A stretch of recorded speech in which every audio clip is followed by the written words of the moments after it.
You are walking to your car at night. The parking lot is completely empty. You can hear your own footsteps echoing on the pavement, but you feel it anyway, a prickling on the back of your neck. Something is watching you. But the real answer is far stranger than you think. That feeling is not a glitch. It is not your imagination running wild. It is one of the oldest and most powerful survival programs running inside your brain, a system so ancient that it predates language, predates tools, predates your species entirely, and it never turns off. Your ancestors lived in a world filled with eyes. Eyes in the bushes, eyes in the trees, eyes in the dark water at the river's edge. Every shadow could be a leopard waiting in absolute stillness. Every rustle could be a snake coiled and ready to strike. The humans who survived were not the strongest ones. They were not the smartest ones. They were the most paranoid ones. The ones who felt that prickling and ran without asking questions. The ones who assumed something was watching, even when nothing was there. Because the ones who stopped to check did not survive long enough to become your ancestors. Psychologists call this the Hyperactive Agency Detection Device. The term was coined by the cognitive scientist Justin Barrett, and it describes your brain's deep-rooted tendency to assume that a shadow is a person, that a sound is a predator, that something in the dark is alive and aware of you. Your brain would rather be wrong 1,000 times than miss a real threat even once, because the cost of a false alarm is just a little embarrassment and a few wasted calories, but the cost of missing a real predator is death. So your brain chose the obvious evolutionary strategy. It became hyper-vigilant. It became suspicious of everything, and it developed an extraordinary sensitivity to one specific thing above all others: eyes. Your brain is obsessed with eyes. From the moment you were born, you were drawn to face-like patterns and gazes. Newborn infants, just hours old, will stare longer at a pair of dots arranged like eyes than at the same dots arranged in any other pattern. This is not learned behavior. This is wired into your neural architecture before you take your first breath. The neuroscientist Stefan Schweinberger and his colleagues have demonstrated through brain imaging studies that your brain processes faces and gazes faster than almost any other visual information you encounter. A special region called the fusiform face area lights up the instant it detects something that even remotely resembles a pair of eyes. Not a real pair of eyes, something that merely resembles a pair of eyes. Two dots on a wall, two headlights in the distance, two dark spots in the bushes at the edge of your vision. Your brain does not wait to confirm. It screams. And that scream is the feeling you get when you are alone in the dark. That prickling on the back of your neck is your fusiform face area firing before your conscious mind has even processed what you were looking at. Your body reacts before you know why. Your heart rate spikes. Your pupils dilate to take in more light. Your muscles tense and prepare for movement. Your breathing becomes shallow and fast.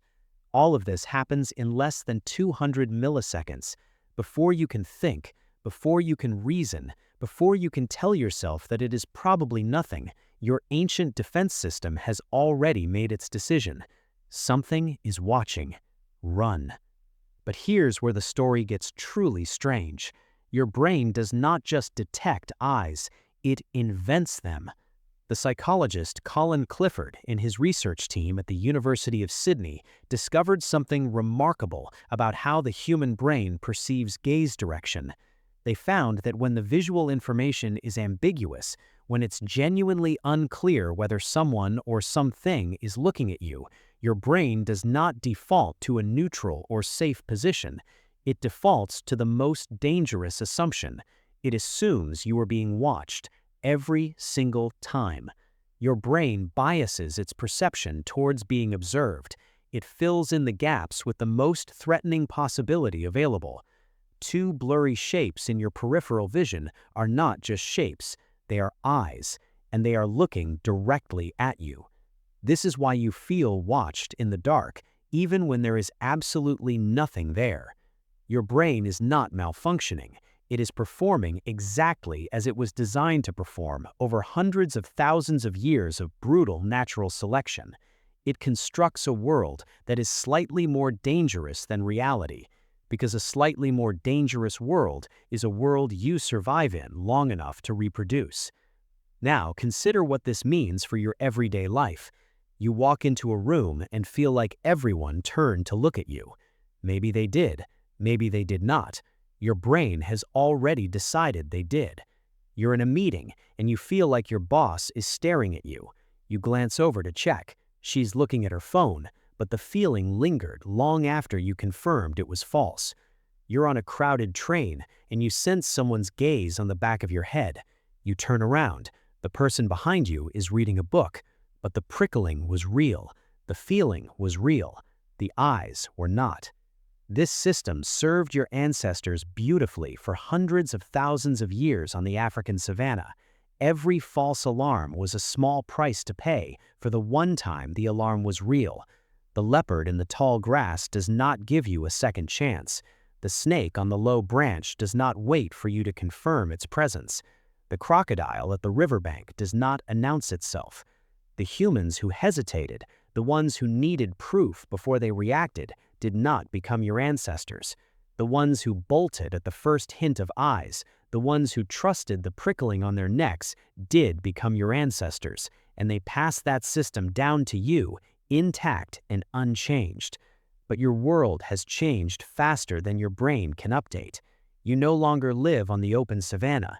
You live in apartment buildings with deadlocks, and office towers with security cameras, and neighborhoods bathed in streetlight. The leopards are gone.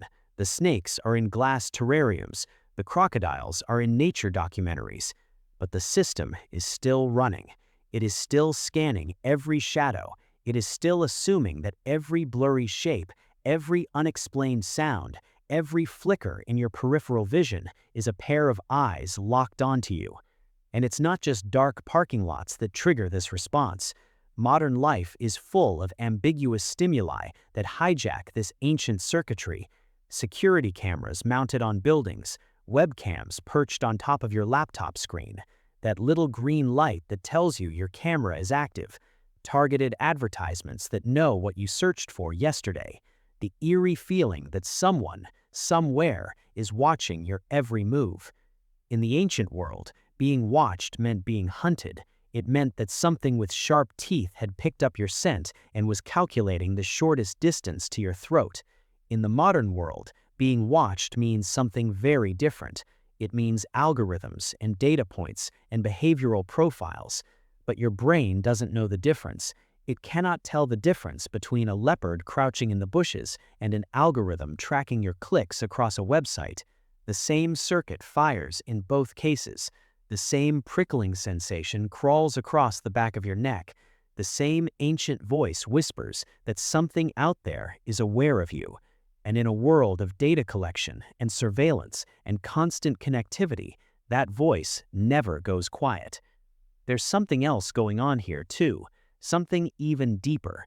Your brain does not just fear being watched. In a strange and counterintuitive way, it expects it. The anthropologist Stuart Guthrie proposed that humans are fundamentally wired to see faces and intentional agents everywhere in the world around them, because the cost of missing a mind is astronomically higher than the cost of imagining one that is not there. We see faces in cloud formations. We see eyes in the headlights of oncoming cars. We see purpose and intention in random coincidences. We attribute agency to the weather, to the economy, to the universe itself. And when we're alone in the dark, we feel a presence that simply isn't there. Not because we are irrational, not because we are weak-minded, but because we are the descendants of the most cautious, most suspicious, most hyper-vigilant primates who ever walked the earth. Every time you feel that prickling on the back of your neck, you are experiencing the exact same survival reflex that kept your ancestors alive on the African savanna 250,000 years ago. The reflex doesn't care that you are safe in your modern world. It doesn't care that the parking lot is empty. It doesn't care that the shadows are just shadows and the sounds are just sounds. It cares about one thing and one thing only: making sure you don't become dinner. This is the price of your existence. You are here because your ancestors were the ones who flinched. You are here because your ancestors trusted the feeling before they trusted their eyes. You are here because the prickling on the back of the neck was always, always taken seriously. And so your brain still takes it seriously now, in a world where the only thing watching you from the dark is your own reflection in the car window.